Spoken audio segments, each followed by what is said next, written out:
Ricardo, thank you for being here today. How are you doing? I'm doing great, Robert. Thanks for having me on. Yeah, man. We've been planning this for almost 3 months. It feels that way. We ran into each other at the bike shed, kind of bumped in, and I think Mario introduced us, and here we are today. Yeah, but it was 3 months. Mike over here did a great job on following up and harassing me and making sure I respond. So he's a great guy. He is. I'm pretty lucky to have him. He can be pretty dogged, particularly when it comes to things like motorcycles. He's well committed to riding in that world. Yeah, and the fact that you both came in riding, I want to talk about your bikes, but was that a job requirement for somebody? Did they have a bike? In fact, he told me I better ride. He's the one that told me I better ride in today since we're coming out here to talk about motorcycles. But when the weather's a little bit more controlled, not as hot, I try to ride in to work about once a week at least. Yeah. It's just, you know how it is. The day can be really shitty, but you get on the bike at the end of it, and by the time you roll home, it seems like it's been a different day, different world. It's different day, different world. Yeah. Do you have any issues with, because you were talking about the different models and styles of motorcycles that you've gone through. Do you have any, this sounds weird, but like wardrobe problems? Like, with the Ducati, it's easier to suit up versus, what the...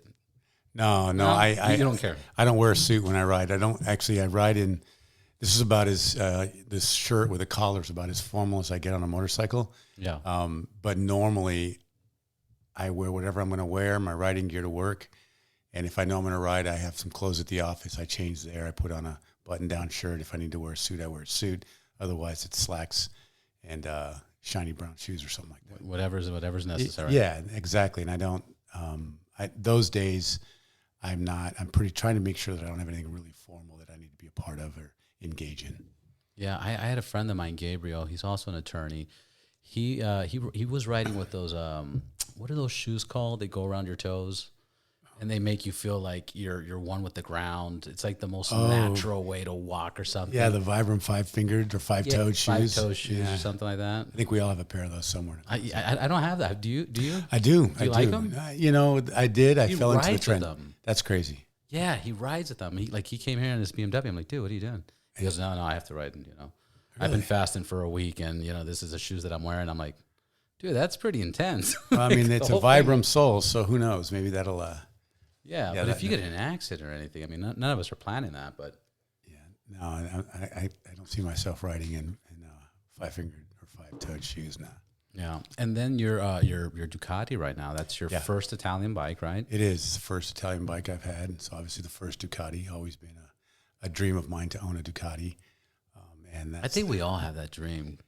Yeah, you see them. They're so beautiful. I fell in love with the Monsters in the late, I guess they came out in the late 80s, maybe Sounds the early right. 90s, late 80s. I fell in love with them.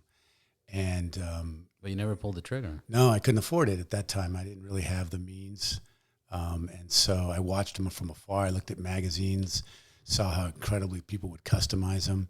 I have one, there was a magazine I saw from Europe that had what looked like a silver version. Everything was polished out. It was beautiful. And that became the dream bike for a long time. Yeah. But yeah, it's been on my list, man. And I want to say it's a price thing, but at the same time, I've paid way more for other bikes. Well, yeah. Like Harleys, like Mike's riding a Harley. You get into a Harley.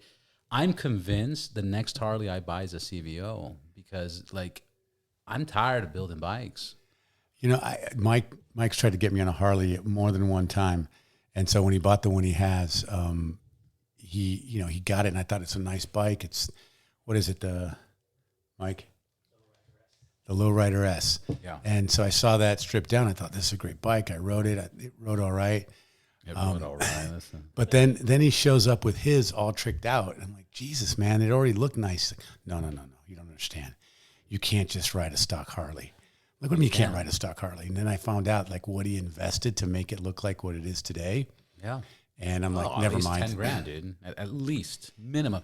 But it's not even that. It's the issue of scheduling appointments with the dealer, them being available to install stuff, it being done on time, 3 days here, 4 days there. Somebody has to pick you up. You got to Uber back. I've done it. I've been riding Harleys for 20-something years. I was a general manager and finance manager for Harley, so I was always hooked on it. But now I got into an age or to a point where I'm like, fuck this, dude. I'm done. I'm over it. Like, it's just too much work. And now I'm looking at the CVOs, and you're like, okay, well, they're before 40-something thousand. But when you buy a streak light or a bagger, you're paying 30-something, and you're going to put 10 grand, and it's going to be like anyways. That's my whole. To me, at this point, as a lawyer, middle-aged guy, I feel like it's a little too cliche. Sorry, Mike, but it's a little cliche at this point. My wife actually would have a meltdown if I rolled up in a Harley at this point. Really? Yeah, she is not a fan. Yeah. That's the other thing, yeah, because people are just not fans. No. So you've never owned a Harley? Never owned. You mentioned you had a Triumph. Yeah, I've had a Triumph. I've had Honda, Buell, Buell is Harley. BMW. Yeah. Well, Buell is That's interesting you said it. Yes, it is. It is Harley, and I don't want to say it's anything else because at the time it was. It was, but it still wasn't. Eric Buell was still manufacturing, developing it, putting it together the way he wanted to. Yeah, and even though they sold them at the Harley dealerships because they didn't have their own system to do so, that's as close. Let me rephrase everything I said before. Let me backtrack, pull myself out of that hole a little bit. But it was a V-twin, right? It was a V-twin. Yeah. It rattled. It was rubber mounted. It had that boom when it started up. The whole engine would go whack as it kicked over in a way that other bikes didn't.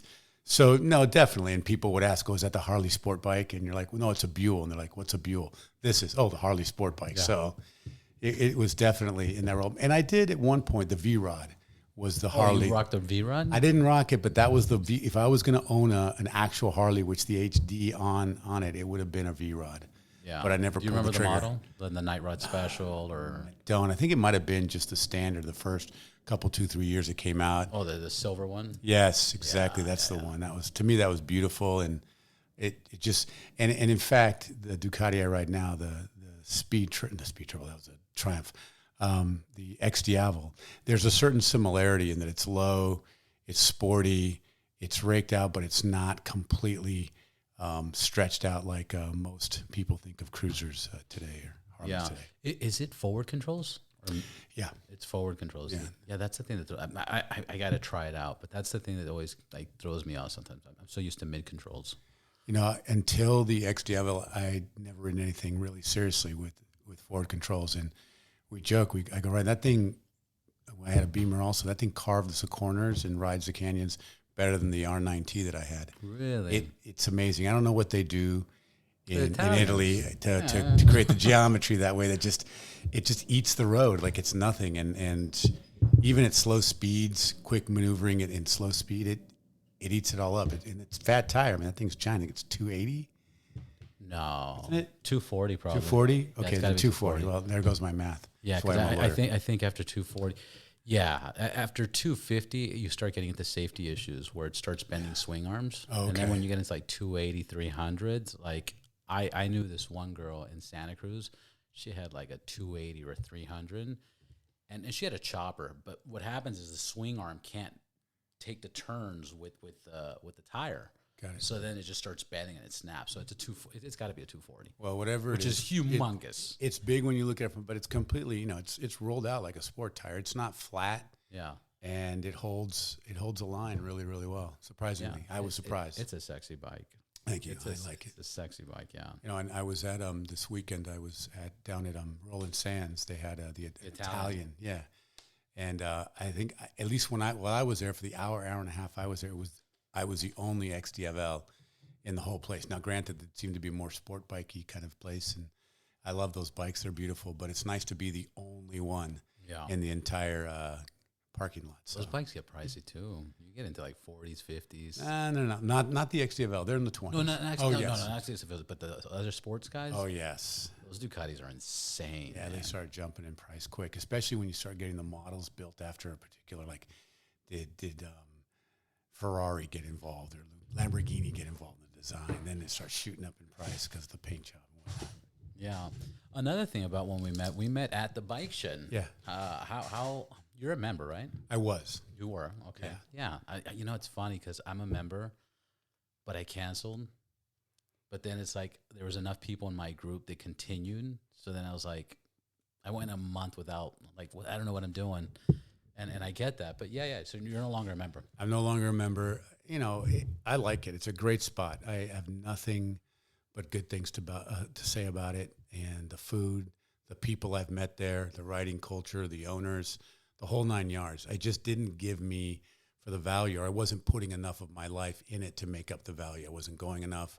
My life didn't give me the free time. And some of the member benefits at the time, I heard they got better, really weren't making it worth, I got in early, $1,000 a year. Yeah. And that's not a ton of money for a membership of a club, particularly a club like that. But no, the first year was a mess. yeah, The first year was a mess. We went through 3 different representatives. There was like a 6-month gap of nothing, no information, no updates, no anything. They did switch it up. Morgan and Nikki or Kiki. I won't get too into it, but they did spice it up. They have so much going on. I mean, same thing. I was out of the country for 2.5 months. Last year I was out of the country for almost 3 months. And just with my 4-year-old and the family and everything else, I don't go out there. Like I've been there in the last 5 months. I've probably been there 3 times. Yeah, Mike's still a member, and so I don't take advantage of the member benefits. But I was there for the ride on Saturday, and that's where I met another buddy of mine, and we went over to it. So it's a great space. It's a cool spot. I love it. I like it a lot. Just because, I've always ridden Harleys, but people see Harley riders, and, that group of Harley riders is always like, let's drink beers and go to bar. And I'm like, I don't know. I just like to ride. I love Harleys, and I like to ride. I don't care for that. I can keep up with you guys, but I don't want to do that. I just want to cool lounge or a cool place for food, where everybody can meet. And I think they nailed it with the setup they did. Absolutely. Because everybody goes there. And that's the thing. Yes, it's not just one type of rider. It's not even just bikers. There's people that don't ride. Well, everybody needs to ride. Everybody should ride. I don't care what they ride. I have this thing where I love motorcycles. I don't care what kind of motorcycle it is. I may not ride a Harley or choose to ride a Harley, but it doesn't mean I don't look at them when I hear them roaring down the street or parked in a parking lot. Old Hondas, Suzuki, it doesn't matter. It's just there's something about motorcycles that ever since I was a little kid, it just pulls me in. And I hear a motorcycle coming down the street. I will stop. My wife and kids thinks it's insane. I'll stop. I'll look. I'll try to figure out what it is. And it's just an emotional passion for me. Yeah, I love it. No, and I get that because I see it on my 4-year-old now. He wakes up right now. Last week, Papa, take me on the black bike. Oh, nice. I'm like, what? And he goes, take me on the black one. Take me on the Harley. I want to go to school in the Harley. And he's mad that I won't take him. And I'm like, I can't take him. Yeah, my wife didn't let me put the kids on the bike until they were about 12. Then she's like, all right. Maybe. Well, we got the Super 73, so we ride that through town, but he wants to go on the Harley. On the big one. On the big one to school. So to see that, when people, I didn't get it when people were like, when I was a kid, I had that passion. But now I'm seeing a kid with that passion, and I'm like, oh, that's you had that. Yeah. You had that. I did. I still do. What's your I have this paper with amazing records. You're the oldest of 7. I am. You are now a public defender for Los Angeles. I'm the public defender. You are the public defender for Los Angeles. Got to correct that. Explain these roles. Sure. Public defenders. We are the court-appointed attorneys for people who can't hire their own lawyers, and we represent them in all level of criminal. Anytime a person is facing any level of incarceration, deprivation of their property by incarceration, they're entitled under law, the 6th Amendment to the Constitution, to a lawyer. We are the only lawyers that are guaranteed in the United States Constitution, and so.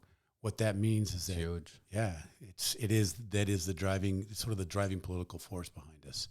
And what that means is that if you don't have the capacity to hire a lawyer, you shouldn't be disadvantaged in the criminal legal system. And public defenders are those lawyers for those individuals. We're the oldest office. We started in 1914, which is almost 50 years before the seminal case that brought forth public defense as most people understand it today, which is Gideon v. Wainwright in the early 60s, 63, 64. And so in 1914, here in Los Angeles, a woman by the name of Clara Shortridge Foltz, the first woman lawyer in California. So I remember 1914, before women had the right to vote. Wow, yeah. She became a lawyer, and she has an amazing story. We won't go too much in that. Don't get in the weeds with that one. But she became a prosecutor and understood in that time frame, 1914, that people that the government was charging and going after for a criminal offense needed protection from the government. The only way any result could be legitimate or fair is if that person had a competent and capable attorney representing them, regardless of their economic capacity. So that's how the Public Defender's Office was founded. We've been going for nearly 110 years. Next year will be 110 years. And in 2018, I was appointed by the Board of Supervisors as the first, well, they didn't appoint me as. It turns out I am the first Latino public defender, that is, the director of that agency in its 110-year history. I saw that. Yeah, I saw. I had 108, but yeah, 2 years. Well, we take 110, take off 5, so 105 when I started, something like that. That's amazing. You again, your background, you've broken a lot of firsts. First to go to college. Yeah, my family, first to yes. 7. Yeah. First, you were in Orange County too, right? Or not, San Diego. San Diego. I was in San Diego. That's where I started my practice in 1995, right? And so I was there. Wait, there you go. That's good. Yeah, that is good. But yeah, cover that up. The past 1900s. The 1900s. Yeah, my kids say that. Dad, you were born in the 1900s, in the middle, late 1900s. Like, yes, thank you very much. That's really thoughtful of you. Thanks for bringing it. Thanks for reminding me. Yeah, thanks for telling me. Right, Stan.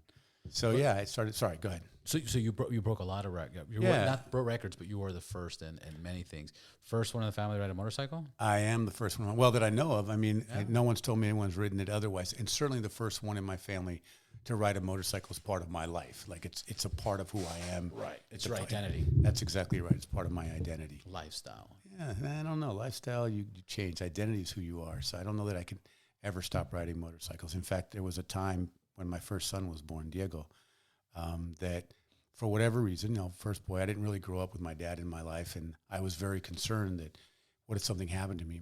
My first son my son wouldn't have a dad, and so I stopped riding. Bike sat in the garage, and my wife says that she could tell I was unhappy. She was happy that I wasn't riding. She was worried about my safety. You had a bike, but you weren't riding. Yeah, I was sitting in the garage. I just didn't feel comfortable. I was more concerned. I was thinking more about my son as I get on it, stressing out and not enjoying the physical act of motorcycling. Like a guilt. Yeah, I don't know. I can't describe it. It was more of a fear if something happened to me. Yeah. And it was affecting the way I rode. So I'd still go in the garage and look at it, and I would still look at bikes on the street, and I'd go to bike shops and walk the aisles and look at magazines. Exactly right. But I just wouldn't get on it. And my wife could tell I wasn't happy. I was upset. Not upset openly, but there was something missing.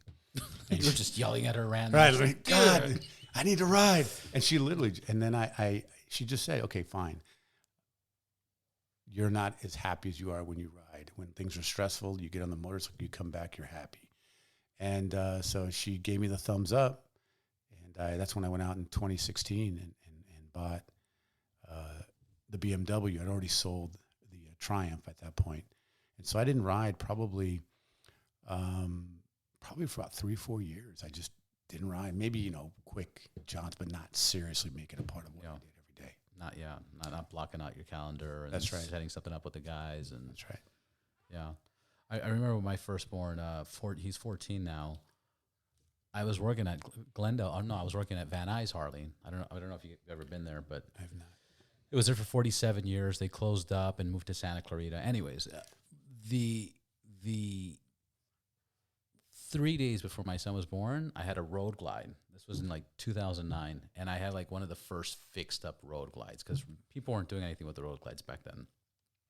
They were almost going to discontinue them, and I had one of the first fixed up ones. And anyways, my point is that my son was going to be born in 3 days, and I was like, if I have a motorcycle before he's born, I'm going to continue riding motorcycles with the wife, because the wife's going to be like, if I sell my motorcycle and I try to buy one having a kid, that's not going to work. That's the end of the world, yeah. So I was like, there's no way I'm selling my bike, right?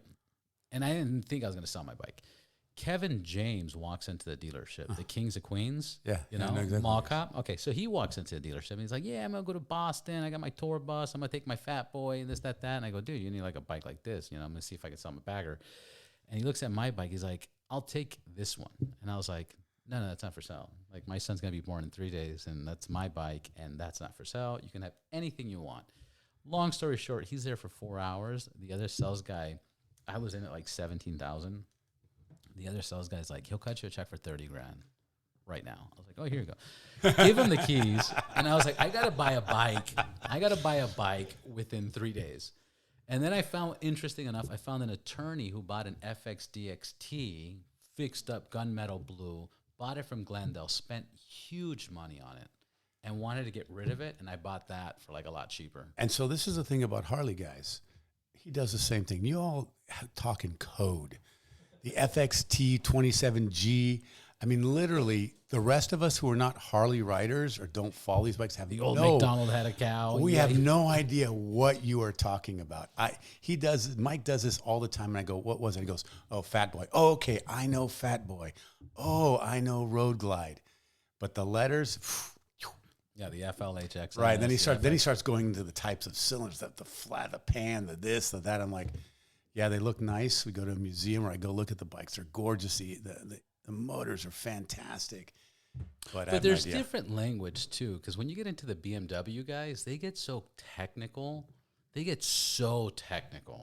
I don't understand what the fuck they're saying. You know, because I had my BMW, I had the GSA, and I'll be honest, the GSA was like the first real bike that I owned outside of Harley. Mm-hmm. And the people that I met were like, you know, sorry, you're wearing your glasses, but like, you know, hey, oh, you got the BMW, you got roughing it up, you're warming it up, and I'm like, dude, I don't know what anything you're telling me, and they're talking to me in stats and reports. I'm like, this sucks. Like, you're not in the right. Well, that is motorcycling, but I right? love the fucking BMW. But that's motorcycling. Motorcycling, you have these incredible cultures within each sort of brand faithful people. You know, you go to a Ducati shop, and half the guys that roll up are like 6'1", 180 pounds, and you think, how does a guy that's 6'1" weigh 180 pounds? They're wearing, you know, duck and flight suits, and like, you're not racing, but they look good in the suits, and they're on these bikes, and they know everything about racing, and they can tell you everything about, you know, the current statistics of who's in first place and how this person won in 1975 and who the champion was in 1988. Yeah, it's in their blood. Right, and they know the power and the ratio and this and that and the other about the best sticky tires. And you sit there and you stare at them and you go, wow. And the BMW guy's right, that I rode it from Canada to the points of Chile, and it took this amount of time, and then we had this and that. I rode it from hell to heaven, you know. Yep. And, you know, and it was a stairway and a highway. Yeah. And the, you know, the baggers are talking about all that stuff. There's all these different groups in it. I know, I love it. But then in motorcycling, I like to think like the pure motorcyclists love all of that. Yeah. Like, I may not be able to hang with the alphabet soup of Harley, or the statistical probabilities of BMW, or the riding specific speeds and ratio of gears to piston size of the Ducati riders, right? But I love them all. And I'll ride my bike with any one of them at any time without judgment. Without judgment, and yeah. I love that. And I will, after the ride, I will stop wherever we're stopping and eat and drink with them and laugh and talk. And we can be of different political views. They can be conservative to my liberal, you know, this culture to my Latino culture. It doesn't matter, because for that world, that moment, what we're doing is what gives us passion. We're in love with it. And it's fantastic. And when you find that, you know, you hold on to it. That's what I love about it. I mean, when Mike, you escape from everything. Yes, but you also get to see, like when we ride, we rarely ever ride with just one type of group of bikes. It's everything. We have Aprilias, you know, we have Hondas, we have Beamers, we have Triumphs, and all different models. It's not like everybody's riding one type of bike, and it's just the ride that matters, and it's the hanging out afterwards that matters. I think we have the only thing we really all have in common besides the bikes is none of us can find the right riding outfit that suits the right gloves, the right helmet, the right boots. That's the conversation. Yeah. So it's great. I love it. I saw you have the intercom system on your helmet. Do you guys both have it? We have different ones. We don't talk. Oh, you guys don't talk? No. No. No. It's so cool. We just started. Really? We just got the oh, dude, it's so fucking cool.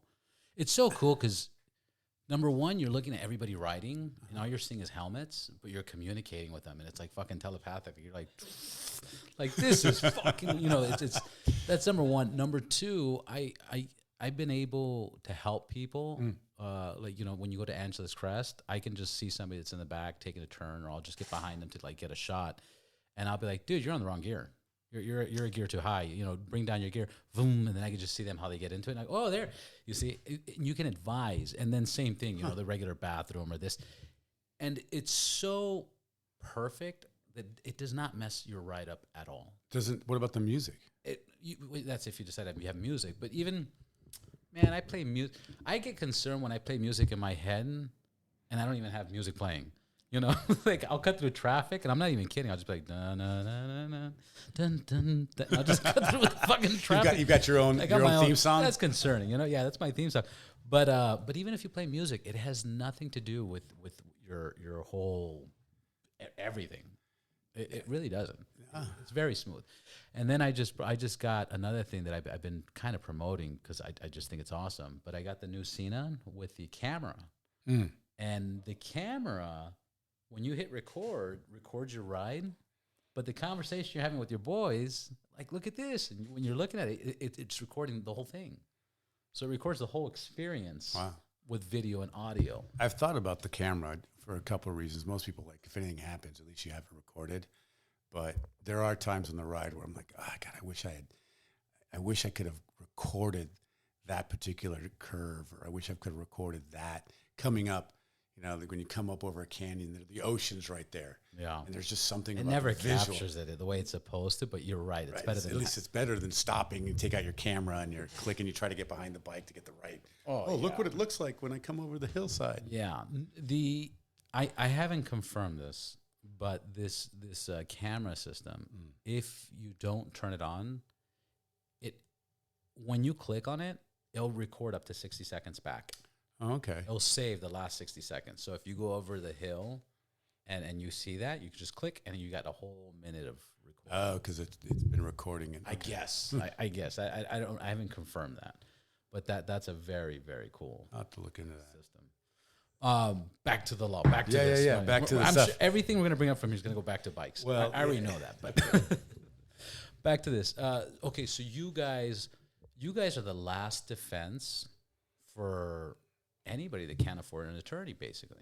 Well, we're the first defense for the people who can't afford one, for the people who can't afford one up front. But, we handle about 85% of all criminal cases in the criminal legal system here in L.A.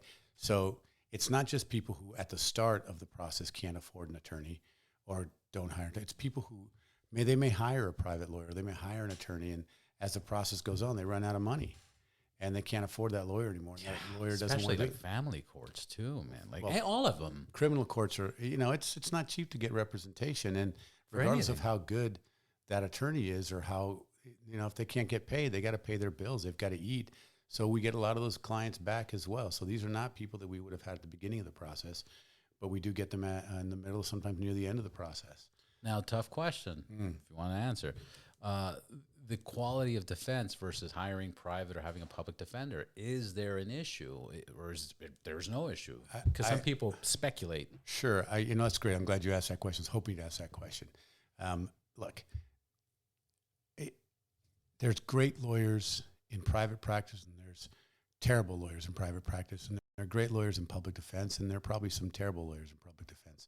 I haven't met that many, but I will say this, it's mostly a myth.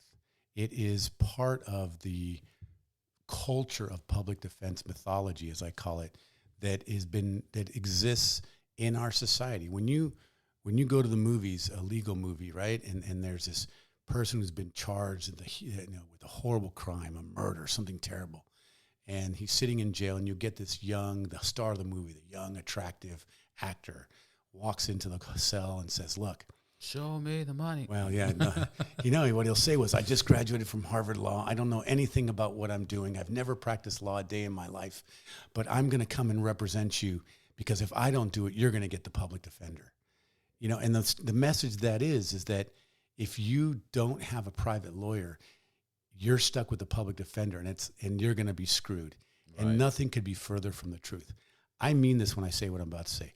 If my sons were in trouble with the law, God forbid that ever happens, Yeah. I would feel more than comfortable with them being represented by the public defender, a public defender. They are the finest, hardest working, most dedicated, compassionate lawyers I have ever had the pleasure of spending my career with. I have seen lawyers that dedicate their physical well-being to the representation of their clients. They live and breathe their clients' safety and taking care of them. Some to the degree where it adversely impacts their own well-being. They are so impassioned.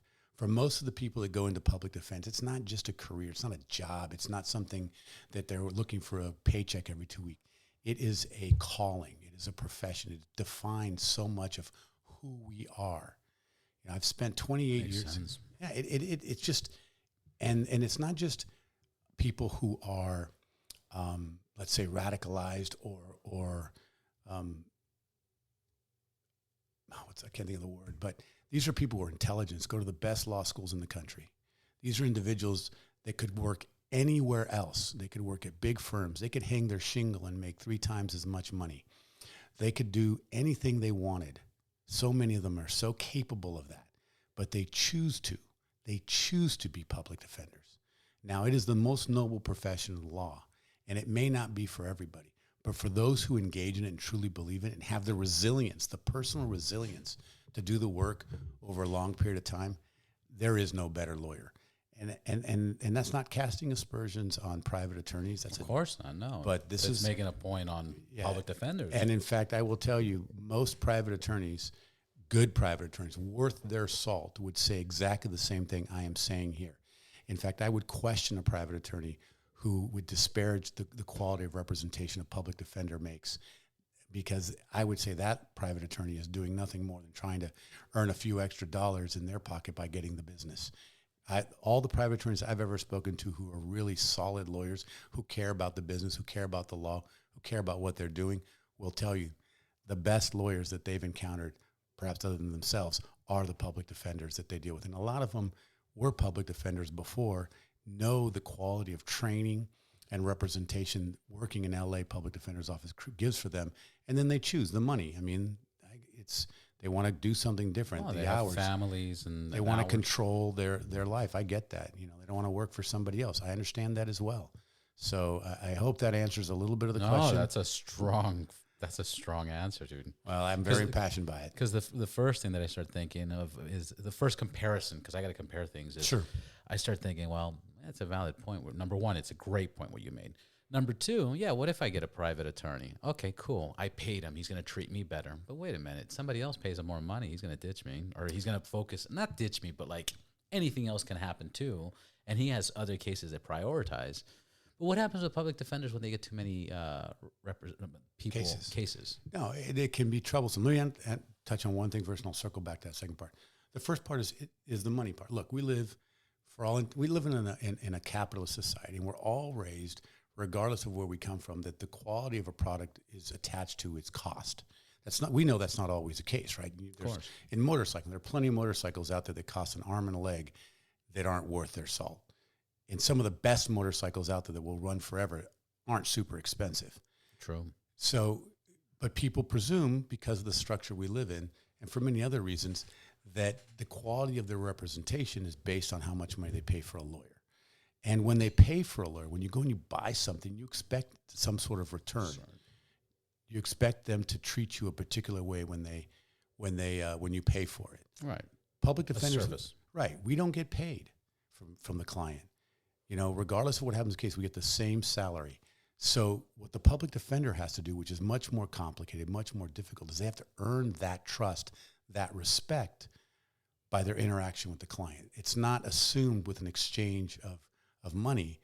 It has to be worked for. So public defenders have to go to court, go to jail, be there with their clients directly.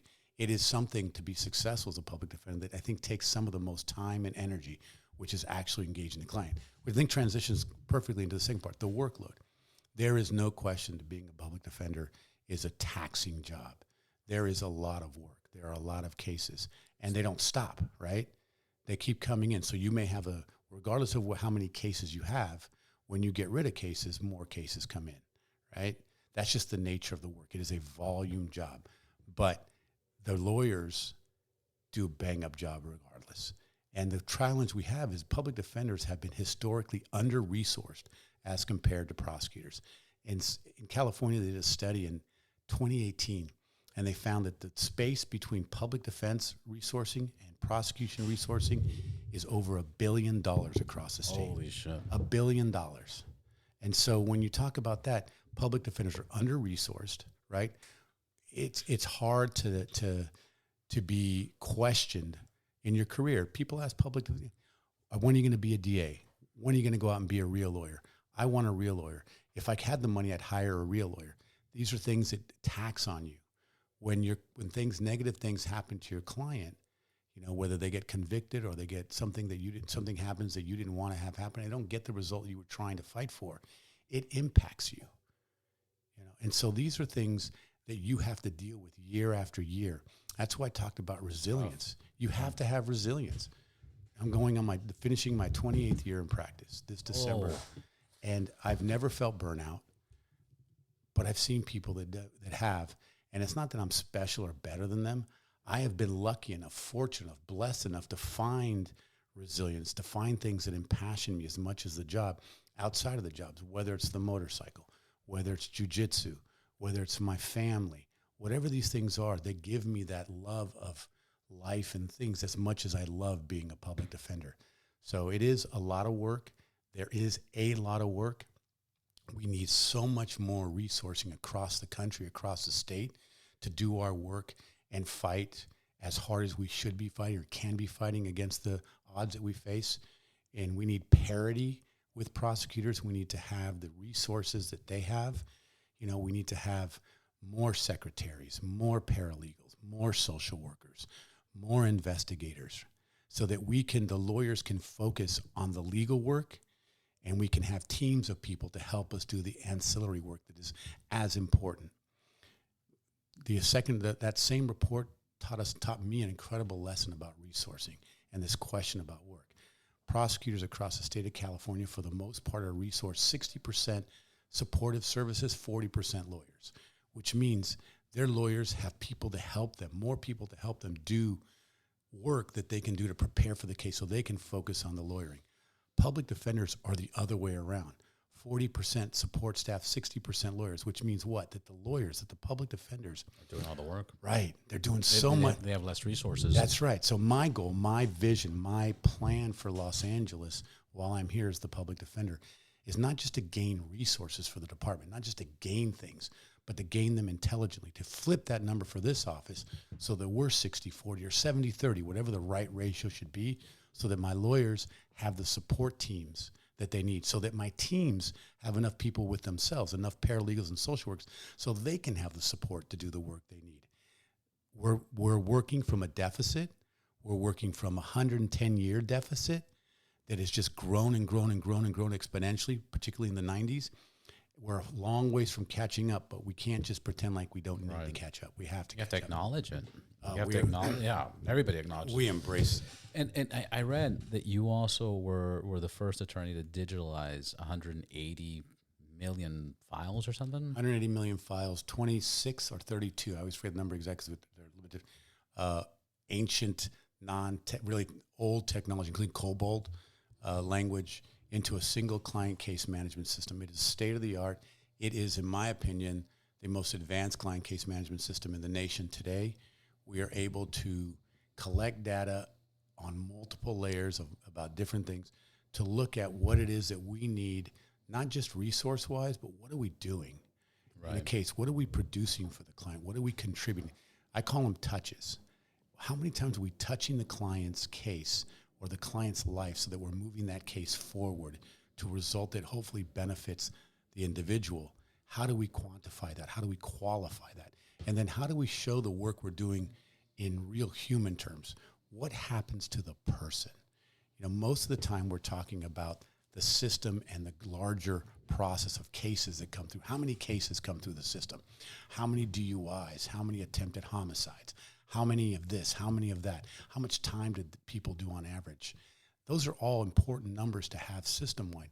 Data points. What happens to the person? What do resources, good resources, do for the individuals? For the person who's at UCLA and has a history of mental illness and has a mental breakdown and does something for the first time, like maybe they attack a professor, it happens, or a family member, and they find themselves in custody because of this mental breakdown and the condition they have. And it looks like their entire life has come to ruin, everything they've worked for up to this time, right? So normally we just look at, okay, that's an assault. Maybe that person goes to treatment. What happened? With the right resources, with the right diversion programs, with the right community-based supportive services, we can take that person. We do take that person, put them in these services, and get them back to UCLA. So that a year later, 2 years later, instead of being recycled into the system or being part of the permanent criminal legal machine, they are back on track, hopefully, to whatever productive career they can do. And it's not just a person at UCLA. It's the guy that works at Vaughn's who has no prior record, who has a minimal record, who's working hard and has a relapse or something negative happens in their lives. It's the woman who has 2 kids. She's a single mom. She's working hard and maybe gets a DUI after a party with her friends.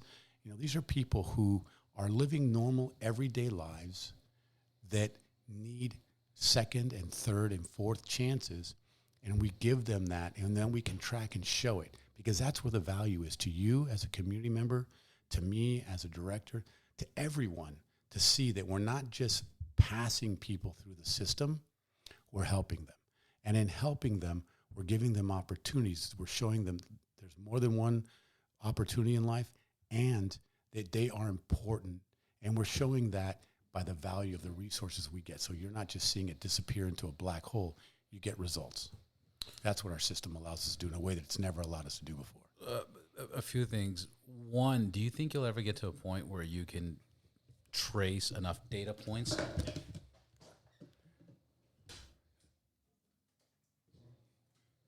Of course. Do you think you'll get to a point where you can get enough data points where you could start looking at full files and you know, looking at cases, and you could just be like, oh, this attorney worked on it. Let's see how many times they, like you said, they touched the case.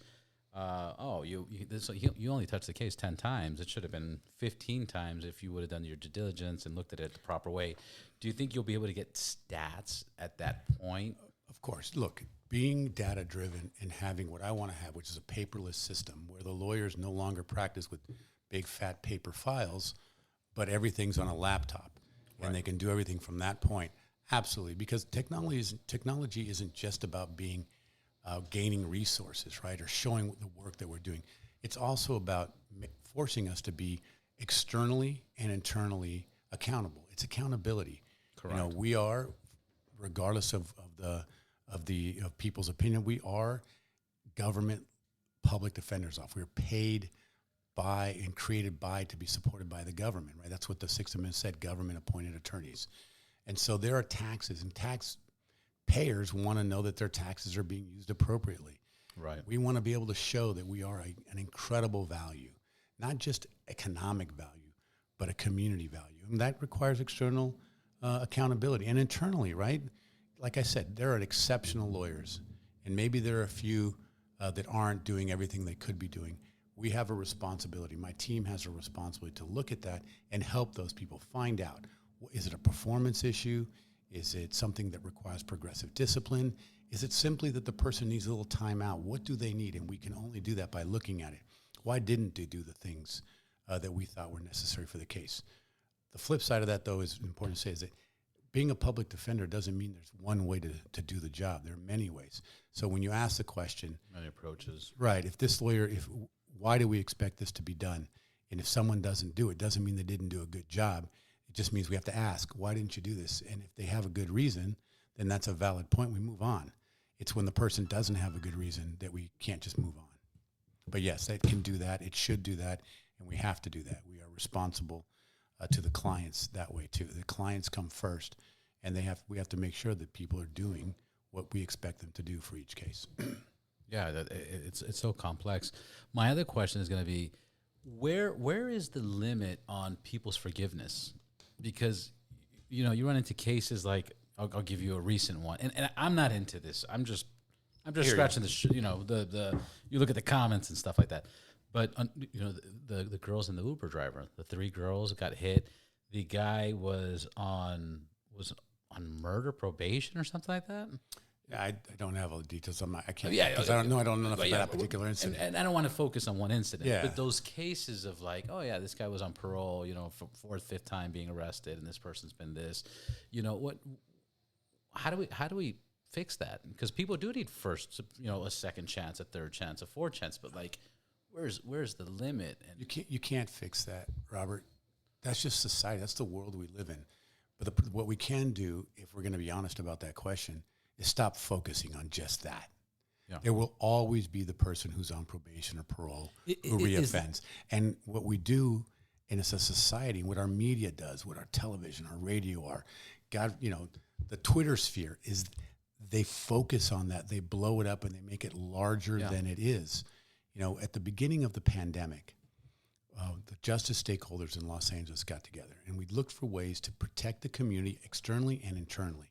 And we realized we had to find ways to the jail was a dangerous place. People close together, getting COVID. And we brought the jail population down from 17,000 at the beginning of COVID to nearly 11,000 as the pandemic was coming to a conclusion.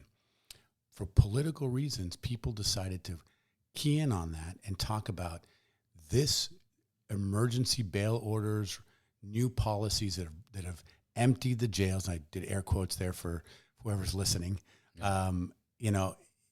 This is the problem. This is why there's the guy who, I think the news talked about the guy who'd been arrested 4 times and stole a car, kept stealing cars, or even the smash and grabs. I'm not saying they're a good thing and we should excuse that or let them go. But let's talk about what they really are. They're not the fault of zero bail, because what we don't talk about is it's not just the 5,000 people that aren't in county jail or that we got out of county jail. It's the tens of thousands of people that did not go into cages because we were able to do policies that kept them out of cages. The tens of thousands that didn't reoffend, that didn't go out there and commit crimes, that didn't go out and do this stuff. The number of people that we're focusing on is statistically irrelevant. It's statistically irrelevant, but it's sensational. It sells papers. It's clickbait. It really is just clickbait, and it allows people who like to create fear and politic on fear to increase the fear. My lawyers were telling me that there was an uptick in gun charges with people with no records with possession of firearms. And the way they explained it to me is these were citizens like you, like Mike, like me, who don't own guns, but were buying into the fear of, I can't be out in the street without a danger to myself and my family. If I don't have a gun, it means guns were flying off the shelf. If I don't have a gun, I can't keep them safe. Well, they're not locking it in a box or putting it in their nightstand drawer. They take them with them because that's where the danger is. It's shopping at the store they're hearing in the news. It's going to the mall. Oh my gosh, that's a dangerous place. Or the movie theaters, wherever it is. And I'm not saying violence doesn't occur there. I don't want that to be confused. But at the level. And then you have this citizen who gets pulled over for things that we do all the time. And because they're law-abiding citizens, they tell the cop, hey, I've got a gun in my glove box or underneath my seat. And the cop doesn't go, okay, that's great. It's all right, law-abiding citizen. Let me unload that for you. You should keep it in the trunk in a lockbox. Right. No, they arrest him. And this person without a record who thought they were doing something to protect their family is looking at a firearms charge. Now, I'm not saying there aren't people that carry them illegal for dangerous reasons or use them for crimes. I'm not saying that. What I'm saying is we over-focus on the fear and the creating of danger, which then creates reactions in people. We don't focus on, we don't tell the story of the tens of thousands that didn't go into custody. We don't tell the story of the young man who got back to UCLA and then graduated law school and now doing well. We tell the story about when he attacked the teacher. Right. We don't tell the story about the mother who went to treatment, got her kids back, and has now been doing well in her job, whatever it is she's doing. We tell the story about the fact she was in the car and got a DUI with 2 of her kids in the car. We don't tell the story about the dad who had lost his job but got a job back and is now working at the docks as best he can to support his family and putting his kid through college. We talk about the dad who drank too much, lost his temper, and did something violent. Now, those are not good things that happen, but we've got to tell the story about the success of human beings. If we tell more of the story about the success of human beings, the good things about people, our feelings about them will change. Every person that I've ever represented, every single one of them, no matter how heinous the allegations, has done something kind or good for another person when no one was looking, where they never thought anybody would tell that story. Of course. That is the thing about people. Everybody is like that. Now, my question to that would be, how do we get that message out? Because you're right. I get it. We're having the conversation. I got to know you. I got to ask you this, and you got to respond. And now I know, well, yeah, he's probably right. One bad thing happens, the news blows it up, clickbait, the end. But how do we get these success stories? Even the simpler ones, even the basic simpler ones, dad lost his temper, maybe had a bad day, they got him out, and now he's running a company and he's running 20 employees and he's doing good for the community. How do we get these stories out there? I've asked myself that. This is one way, right? You've asked these questions, and your listeners, whoever clicks onto this, will hear that, and maybe a handful of them will ask the next question and want to know more. So that's one way. We have successful graduations. Maybe if those were covered more, where the media would come and talk about the successful graduations from, the diversion courts, where people who were down and out and we thought they never thought they'd have a chance again in their lives, are reuniting with their families. And they'll tell you the story. Are opening a business for the first time. They'll tell you that story. Are going back to work, or going back to school, or doing all the things that so many of us take for granted and do every day. And someone might say, well, that's what we're supposed to reward people for not doing what the rest of us are struggling every day to do? Absolutely. We reward people for making the effort. We don't draw lines and say only those of us who do it well every day get the kudos. Everybody gets the kudos that tries, because you know as well as I do, this is not an easy process from birth to the end of the day. It is a challenge. It is hard, and it's meant to be hard. And the people that struggle the most, the people that need the most, that end up doing all right, those are the people we celebrate. Those are the people we should be talking about, because they are why I do what I do. You probably don't have the stats on this, or maybe you do, but how many issues do you think are nonviolent? And are we good on time, guys? Yeah, I'm good. No worries. Okay. How many of these issues are nonviolent, in the LA County system? Yeah. And then mental health, I don't know if you can touch base on that, but, Yeah. but the mental health. And that would probably be my biggest question, how many of this is non-lethal or what's the correct word? Nonviolent. Nonviolent, mental health and big questions, and any one of them could take a long conversation. So I'll probably take bites at them that aren't going to give the full picture of it. Nonviolent, violent offenses oftentimes is a misnomer, because the law itself and the way it describes it doesn't describe the actual what happened. Right. That moment. The what happened is extremely important. So in the law, we have what's called an assault, a 245, we call it in California. Now, a 245 can be causing great bodily injury, appear to cause great bodily injury. It doesn't matter. It's an offense. Right. But what happens behind it? Was it a fight in a bar? Was it two guys that got drunk and the loser is the victim and the winner is the accused, right? That's usually that's a lot of times what would happen. Is it what is the degree of the violence? So that's what we look at. We try to look at that and make decisions based not just on the charge, what people hear the charge is, or the initial explanation of the facts, but dig deep into what actually occurred. If someone, the classic one, that is, everybody understands that the person comes home and finds their loving partner in bed with someone else. They go emotionally ballistic. They reach in, they grab a gun, and they shoot them both. And then they feel so much remorse. They pick up the phone and they call 911 and they say, I just shot my wife and her lover. I came home and they were in bed. I went and grabbed the gun and I shot them both. That's confessing to murder. But that's voluntary manslaughter under the law. So the facts, we understand. I use that example because everybody understands, the crime of passion. Right. He was emotional at that moment. She was emotional at that moment. what happened is as important or more important than just saying what the allegation is. The other thing you mentioned is mental illness. It is pervasive in our criminal legal system. It has been something that I have encountered my entire profession to one degree or another with my clients. And early on, didn't really have the personal tools and skills to understand and identify how that impacted the case. We're lucky that we exist in a system now that is getting better and better every day, where we have new laws that say if you can show and establish that a person acted in a particularly illegal way or something that's against the law because of their mental illness, then we have options. We don't have to just get them another conviction and time in jail. We can look for programs and other options. But that is incredibly challenging because the laws are changing faster than the external system has to catch up with the needs. We don't have enough programs. We don't have enough community-based supportive services in Los Angeles. We don't have enough, as we call them, just beds where we can place people for treatment instead of jail, instead of them being on the street.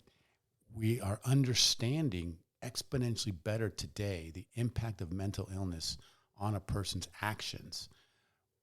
We just don't have the resources built up yet to address our level of understanding. We've known for a long, long time that kids, the human brain, the frontal development of reason doesn't really come fully into play until a person is 25 years old, which means the conduct of juveniles is understandable. Anybody who has teenagers understands that their frontal lobe is not fully developed. Before we knew this, we had a whole campaign in the media calling young people, teenagers, predators, monsters, super criminals, locking them up for multiple lifetimes before they were 16 or 17 or 18 years old. What time are we talking about? The 90s. 90s. Right? And then we begin to understand the science. We knew the science before, we just didn't understand it completely. Then we understand it. Now we have these young people that have been incarcerated for 10, 15, 20 years, and we understand the reasons why for it, but we don't have enough resources to get them out or places to put them or help them reintegrate to society. We don't have enough in society to help the people we now know don't need cages. And we don't have enough places in society and in community to help people we know don't need cages because we spent decades building prisons and creating mass incarceration, locking up people for nothing and saying we're going to throw in 25 years to life, 50 to life, saying their life had no value, we're going to put them in a cage forever, instead of understanding that wasn't the solution. Now that we know that that's not the solution, we haven't been building the resources on the ground to give people the help that they need. We're working on it, but we have focused our energy, and I say we, I mean society, the funders, we have focused our energy for so long in retribution and punishment and caging that now that we realize we need to be focusing our energy on helping people with real challenges that impact their daily lives, we look over to see what foundation we have for that, and it's minimal. I'm hopeful that in my lifetime it'll become level, and then beyond that it'll continue to grow, so that the answer is not just putting a person in a cage because they did something in relation to their mental illness, because we don't have a good, safe community bed to put them in. I have so many comments and questions. That's what I do, raise. I'm a public defender. I'm the public defender. I'm focusing on my office. I deal with law enforcement. I hope and pray that things things get better, but I think it's part of the culture. It is the warrior us versus them culture. Another just topic on the whole thing is in the 90s, the jails became private, right?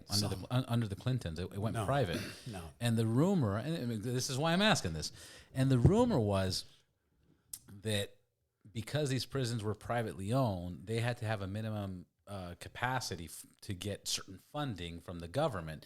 So then you have the issue where they try to keep people in jail for longer, and then you have the issues where where guards instigate stuff and mess around to keep them so they can get their funding. Any of that true? I've heard those stories. I don't know enough about.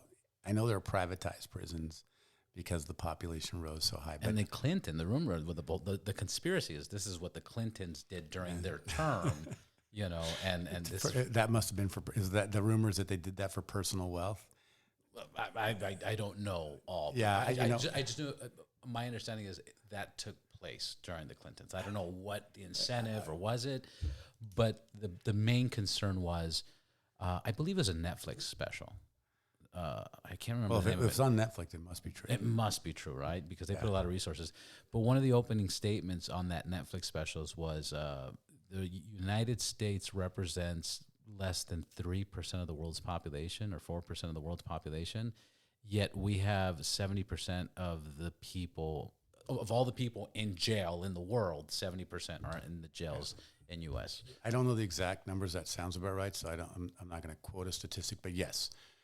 What is true is we have the highest incarcerated population per capita in the world. The only countries that are competing with us are like China or Iran, Iraq. We are also the only country, we're the only civilized, and I use that word intentionally, Western country that still has capital punishment. The other countries that have it, big China, and that's we are hand in hand with China. Yeah, but there are 1.5 billion. Yeah, people, well, what I'm saying is we are the only one. Right. And the countries that don't have capital punishment in Western society, the countries that don't have our incarceration rate in Western society, don't have more crime or more levels of crime or higher violent crime. Right. Exactly. So this our prison industrial complex, as some people might call it, and I think I just did. Look, whether it's privatized, whether it's not privatized, there is money in it, whether it is in jobs, services, construction, ongoing monitoring and supervision, fixing of facilities, whatever it is a multi-billion-dollar industry. Yeah, and I believe it. That industry depends on a high clientele, and this is not the Hilton or Sheraton family. No, this is people that need to be placed in cages so that industry survives at that level. Of course. Mass incarceration is real in America, has been real in America, and it is the result of a systemic racism in the criminal legal system, a system that intentionally, and I think provocatively, over-polices and over-incarcerates Black and brown men in particular. Look at Los Angeles. Black Americans in Los Angeles make up about 7 to 9% of the population. Is that right, Mike? 7 to 9%. Yet they make up 30% of the population in our county jail. 30%. It is not because of some sort of more dangerous or violent community.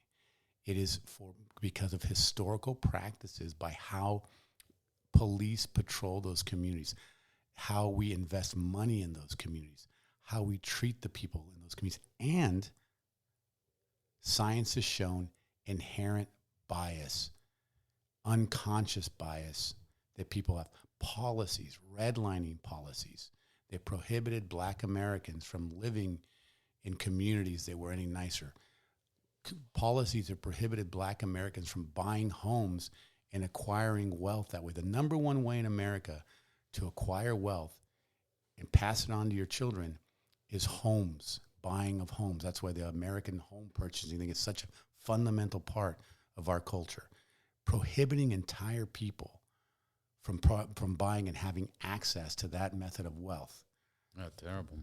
And this is not just me pontificating because I enjoy the sound of my own voice. These are real historical facts that exist, that have existed, and have been, unfortunately, responsible for the realities that we find ourselves in today.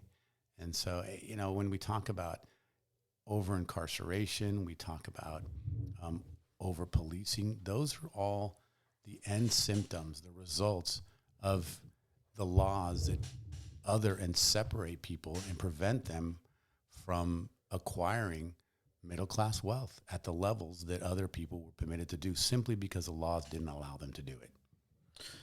And those points that you make are also talked about and heard about. It's just, again, it's just what the media focuses on. They're like, oh, but the prisons are privatized, and this is but it's true. Everybody's making money off this. Let's end on this question. Sure. Remind me, 28 years? 28 years. What good and what have you seen gone bad in the 28 years? What in the last 28 years, what have you seen where, because you brought up excellent points, the teenagers in the 90s, now it's like, well, they're teenagers, we kind of get that. But what really sticks out for you in the last 28 years that you're like, I love this, or I'm so happy to see this, or I thought I never was going to see this, and versus where did we go backwards? Sure. I think the first thing that stands out for me is 3 strikes. When I started practice, 3 strikes was the norm. And so I would hear about these days where lawyers before me would go to trial on cases and their clients would get the underlying offense time if they got convicted. 3 strikes meant that if my client who had a prior felony and committed a new felony, almost any new felony, could be, if they had committed a prior violent strike felony, they could be looking at 25 years to life, 20 years, double the time of the original offense. So the punishment was exceptionally harsh, really, really harsh and draconian when I started. I never thought that would change. I thought that was just the way the practice would be in California forever. It was embedded, yeah. It was embedded. Well, the pendulum swung the other way, and the laws have changed, and 3 strikes is no longer the imperious dragon standing over the criminal legal system it had been. I think that's an incredible change. That's huge. I think incredible changes in the criminal legal system that I didn't think I would see is the cultural national shift about capital punishment. Here in LA, we're lucky to have a prosecutor who's chosen not to file capital cases. It's not the law in California, but he has chosen not to file those cases. I have tried capital cases. I've represented a person facing the death penalty. I never thought in my professional career that I would be able to practice or be in a community, in an area where we weren't trying to execute people for killing people. That is changed here in Los Angeles, but it's also a change that's sweeping the nation, not at rapid speeds, right, but quickly enough that I am seeing change. And I'm hopeful that before I'm done practicing, that will be the majority of what we see, not the minority. I think some things that we have worked backwards on is that we have, in focusing on mental illness and substance use disorder and the people in the system who are facing those realities in their lives, and it's important to do so, we have not resourced or looked for resources enough for the people who aren't troubled by that as severely, but still need other help. The people who need, treatment for anger management without it being a severe punishment in their life. The people who need more help with education. The people that need more help with child care, parenting classes. People that need help because of the environment they've lived in. That doesn't necessarily mean they need drug treatment or substance use disorder, but they need programs that can teach them or help them build those skills so that they become productive and helpful members of our communities. Over my career, I've sat in court many, many times, and I've seen families in court, and I've seen examples of young families that are easily judged by the outside world because the baby's bottle has Coke in it instead of formula or milk, or because the kid is little and they're eating tons and tons of Cheetos instead of something healthy. And people are quick to say, orange. Right, and people are quick to say, oh, look at that bad parent, or that. No, probably that parent wasn't exposed to parenting classes or prenatal care to ensure that those are the kind of things that every member of every community has for free, because it makes us a better society. It makes those kids better, productive members of our community, and it's just the right thing to do. So those are the things that we haven't done well enough and have kind of moved backwards as we focused on one group. And I think the other thing is that while it's changing, the criminal legal system has always leaned on the prosecution, law enforcement, the courts, and outside specialists to create answers for what the people who are being pulled into the criminal legal system need. And the criminal legal system is frequently turned away or not listened to those people who who represent them, the public defenders. That's changing. And it's not as much of a problem here in Los Angeles, but in other locations, public defenders still, to this day, don't have a voice in that conversation. And how can you create a system that is meant to help the people we represent without making their lawyers the number one voice in trying to understand what the society, what our clients need? It's so complex. You've opened my eyes to so many new things, and I'm sure my listeners are thinking the exact same thing. Or they're thinking, oh my God, he's got this crazy guy on the podcast. I don't know how he did it. Motorcycle tricked him. Yeah. And one of the two or both. No, Right. no, but it's so fucking serious, because I'm guilty of should I even say that ever? It's on digital, but I've judged. I've seen people. Hey, man, what the fuck are you eating? Or like, oh my God, they're giving chips or whatever the case is. But you're right. It's just they didn't have the guidance or the education or, a question would be, with all the information that we have nowadays. Why don't people know this? But then again, look at all the information we do have nowadays, and look how fucking stupid people are for the most part. Well, because if you go on, because there's no guidance. There's no guidance on Instagram, and those are distractions. who has I don't know 4 million followers? Who's telling that story? It's not just guidance. Guidance is certainly a part of it, but guidance it's about appropriate resources within community. Taking responsibility. Just a few years back, I learned that in the Tri-City area here in LA, which is like Bell and that community, they'd never had a community hospital or medical center in that area. People there had to travel even further. Had to travel to Long Beach to get any kind of medical treatment. Really? This is 2020 something, and finally, thanks to one of our supervisors, Hilda Solis, and other funders, they opened this center in that community for the first time. I was shocked to learn that. I was grateful that they did it, but I was shocked to learn that it took all this time to get it done. When everybody knew that neighborhood high levels of high blood pressure questions, cholesterol, very real medical needs that are now being addressed quickly, as opposed to having to go to the emergency room down in Long Beach or at LA Central. So we've known the problems since I was a little kid.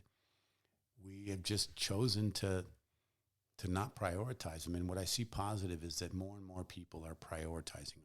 More and more of our elected officials are prioritizing them, and not just making it part of their electoral rhetoric, which we've all heard forever, I've heard forever, but actually engaging in it once they take office. I feel lucky.